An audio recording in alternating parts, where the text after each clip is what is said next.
Nous allons maintenant travailler sur l'exemple 2, encore une fois, une fonction exponentielle, mais dans un contexte de dépréciation. Alors, on dit, Caroline s'est acheté une voiture de 30 000 $. La dépréciation de la valeur de la voiture est de 20 %. Donc, on voit bien ici le contexte de dépréciation. À chaque année, on retranche un certain pourcentage de la valeur initiale. Quelle sera la valeur de la voiture dans 6 ans?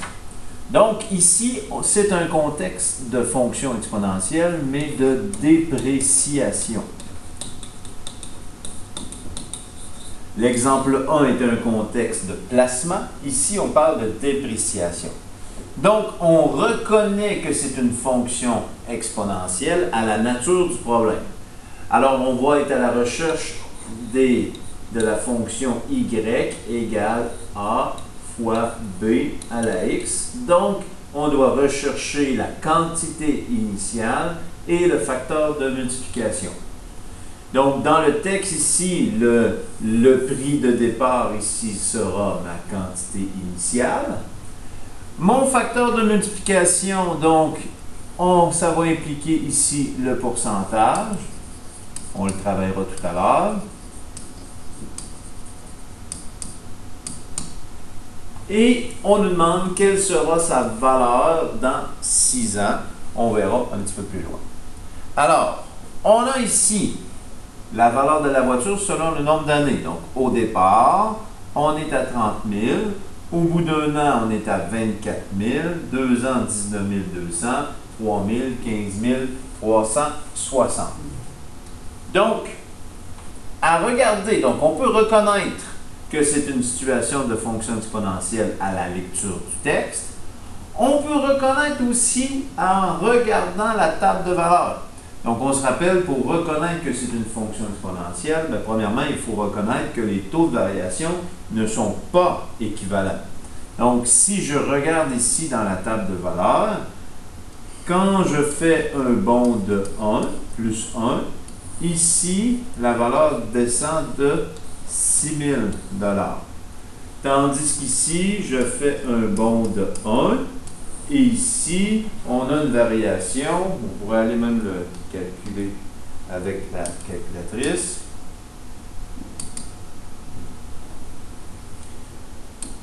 Juste ici. Donc, 24 000 moins 19 200. On parle d'un bond de 4 800. Donc, moins 4 800. Donc, on voit ici que les taux de variation ne sont pas équivalents. Donc, les taux ne sont pas équivalents. Donc, taux qui ne sont pas équivalents, on s'attend à une courbe. Et ici, c'est une courbe qui ne passe pas par 0, 0.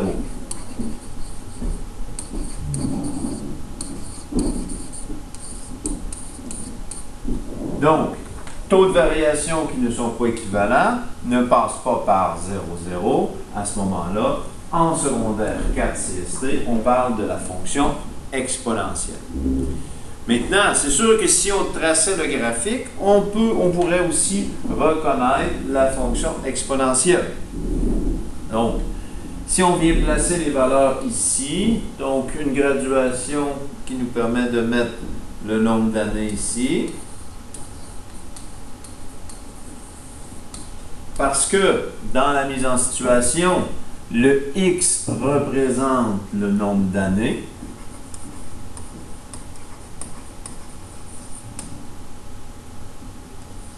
Et Y représente la valeur du véhicule.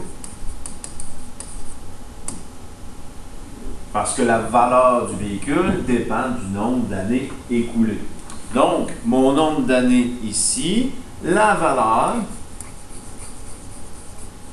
en dollars, même le titre ici. Donc, si on dit la valeur de la voiture selon le nombre d'années, Donc, ici, c'est mon X, ici, mon Y. Alors, le nombre d'années, bon, qu'on pourrait le mettre peut-être 2 espaces pour 1. Comme ici. Et sur l'axe des Y, on pourra peut-être caler une graduation environ par 6000 à peu près. Donc, 6000, on va laisser 2 carrés. 6000, 12 000,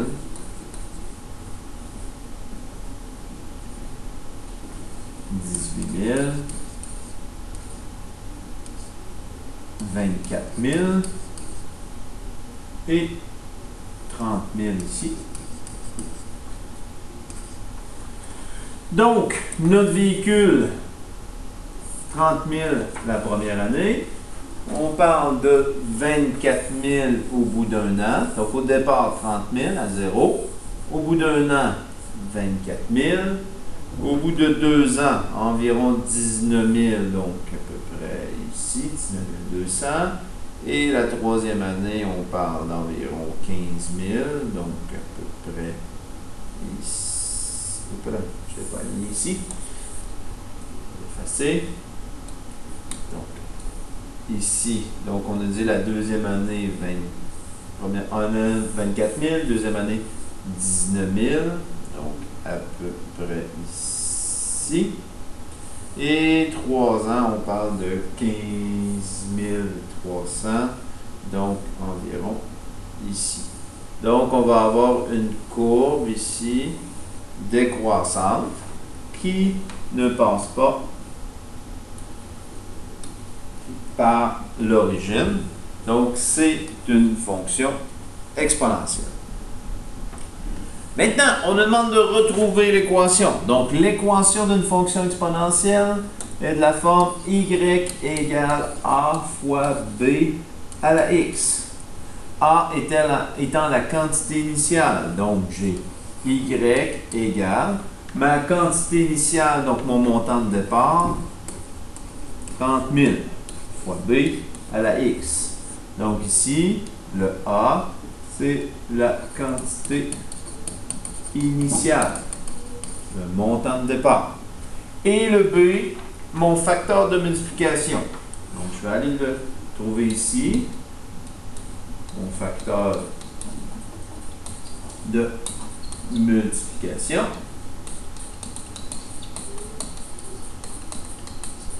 Qui est mon b.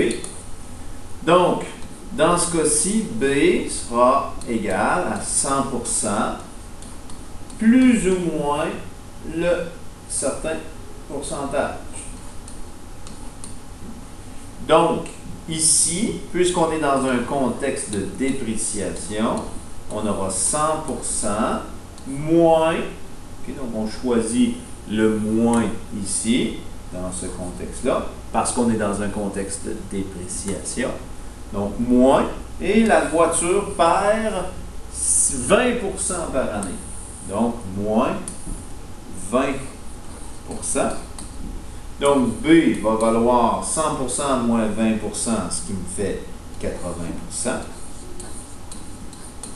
Donc, B est égal à 80 sur 100, ou est égal à 0,8. Donc, Y égale 30 000 fois 0,8 à la X. Toujours se rappeler que X représente mon temps ici en années et Y représente la valeur du véhicule en dollars.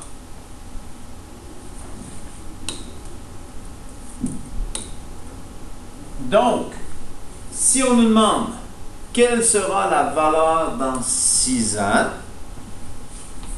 donc valeur dans 6 années, donc j'écris mon équation, y égale 30 000 fois 0,8 à la x. Donc, dans 6 ans, la valeur Y est inconnu, 6 ans, ben, X vaut 6. Donc, je remplace ma valeur de X par 6, ce qui fait Y égale 30 000 fois 0,8, et X vaut 6 dans la situation. Donc, je remplace X par 6, ce qui fait Y égale, et on va aller le calculer avec ici. 30 000 fois 0,8 exposant 6, ce qui fait 7864 et 32. Donc 7864 et 32 $.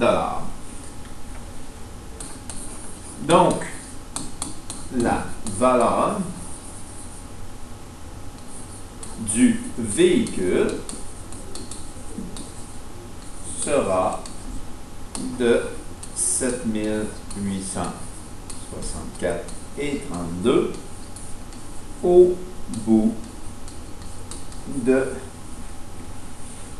6 années, 6 ans.